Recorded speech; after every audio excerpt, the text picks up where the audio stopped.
All right, that's the preseason. Preseason is over. It's over for the whole league, and it's over for the Seattle Seahawks. So, what did we learn? Probably not a lot, maybe a little bit. We watched a lot of players tonight who probably are not going to make the team. So, a lot of this stuff will not matter at all when the season starts, but maybe a few things will. So, Seahawks win 17-15. They play okay.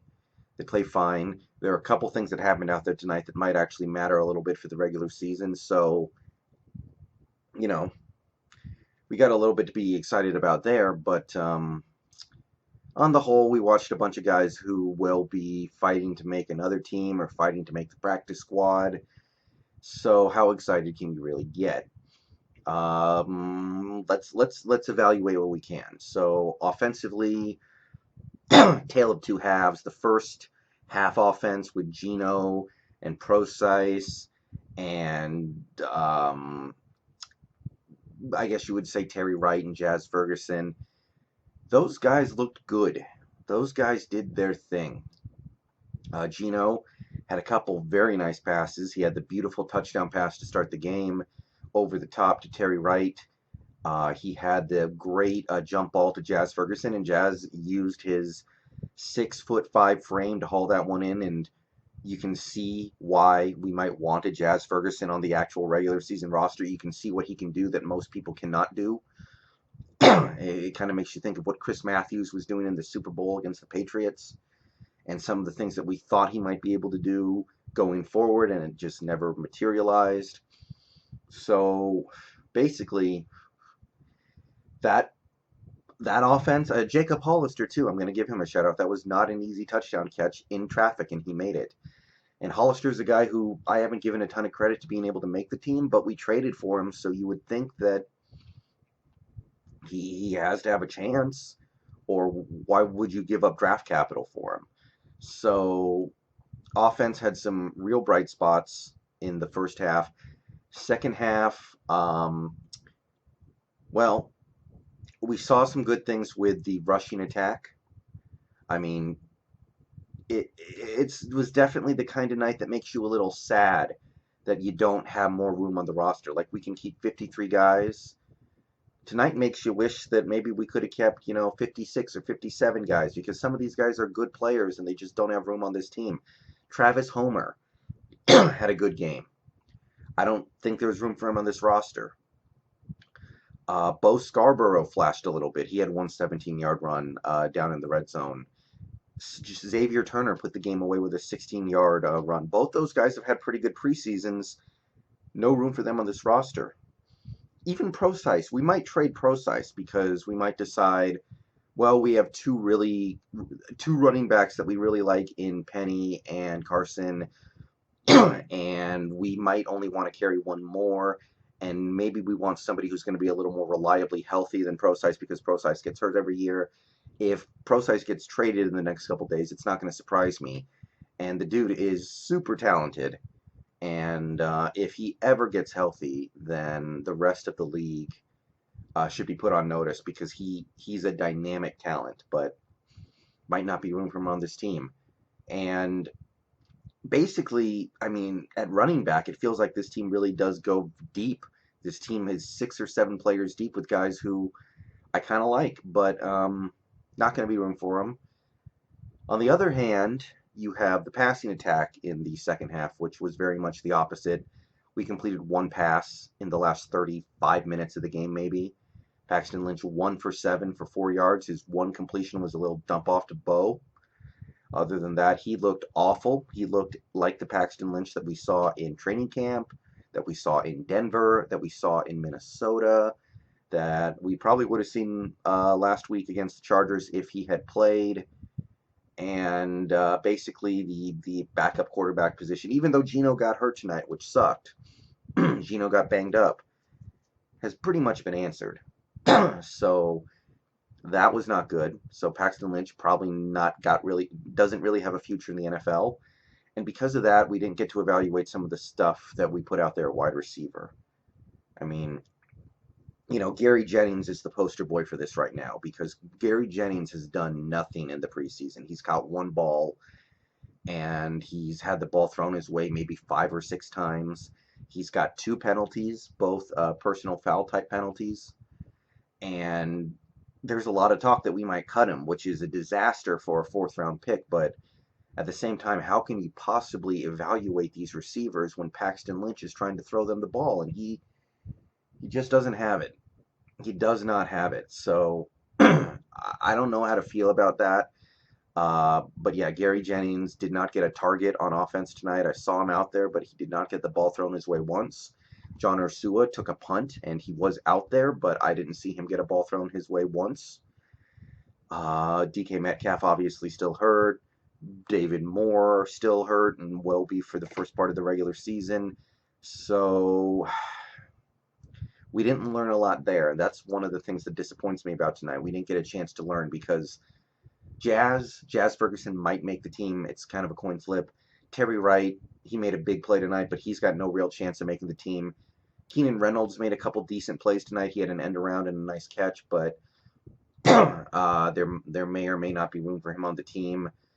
Malik Turner, he's a guy who, depending on who you ask, is going to start or not even going to make the team. He didn't get any opportunities tonight to prove that one way or the other. So that's kind of the thing that has me down about this second half. There are bubble guys at receiver, and we have no opportunity to judge them because they just don't get the ball thrown their way because Paxton Lynch is, well, he's the Paxton Lynch that we thought he was from Denver. So that was frustrating. Also, backup offensive line, not very good. They're inconsistent on some plays. They're fine. But ultimately, most teams in the league probably don't have very good backup offensive lines. But other than, guys like Joey Hunt and, maybe some of the guys who aren't healthy right now, we need our starting offensive line to stay healthy. And that's probably not anything earth shattering. I'm sure every team in the league is saying things like that, but those guys got beat up a little bit. Gino got sacked twice. Paxton Lynch got sacked once, and he got hurried a bunch. Both those guys have a little bit of a problem holding onto the ball too long, but at the same time, backup offensive line was very hit or miss. So, even on that front, Paxton Lynch, he played a terrible, terrible game, and the game he played tonight indicates that he should not be in the NFL anymore, but offensive line wasn't doing him a ton of favors. So, where's who's the chicken, who's the egg? I don't know. All right, that's the offense. Fine. The only guys who played tonight who might actually make an impact in the regular season would be like Procise, McKissick, and Jazz, and Keenan Reynolds, and maybe one or two of the offensive linemen if things go poorly. Other than that, it should be, who cares? So defensively, we played a really solid game, I thought. I really liked what we did. We did let the Raiders move the ball between the 20s, but when they got into that red zone, we clamped down. We got some pressure on the quarterback when we needed to.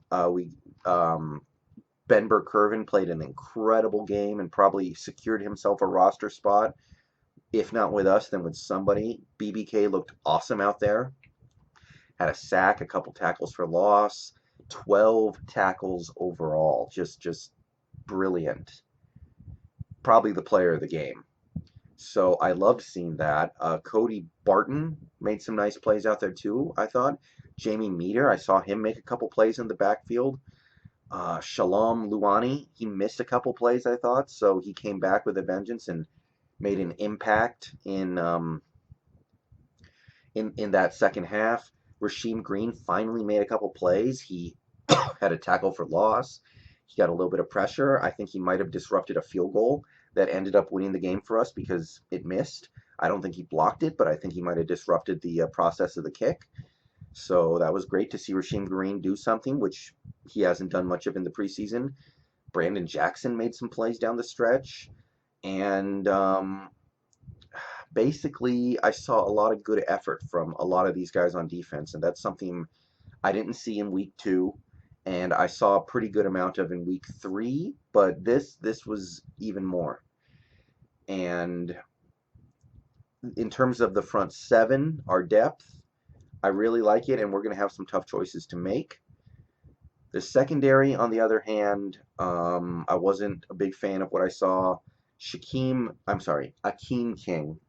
King, not had a very good preseason. He did have a strip sack that I don't think was a strip sack. I think that was a forward pass. But either way, he made a nice play there. But he hasn't made any plays in coverage, and he's not showing me that he can be a day-to-day NFL cornerback. So that's a problem because I don't know who our top three cornerbacks are right now. There, we don't know if Shed is going to stay on the team.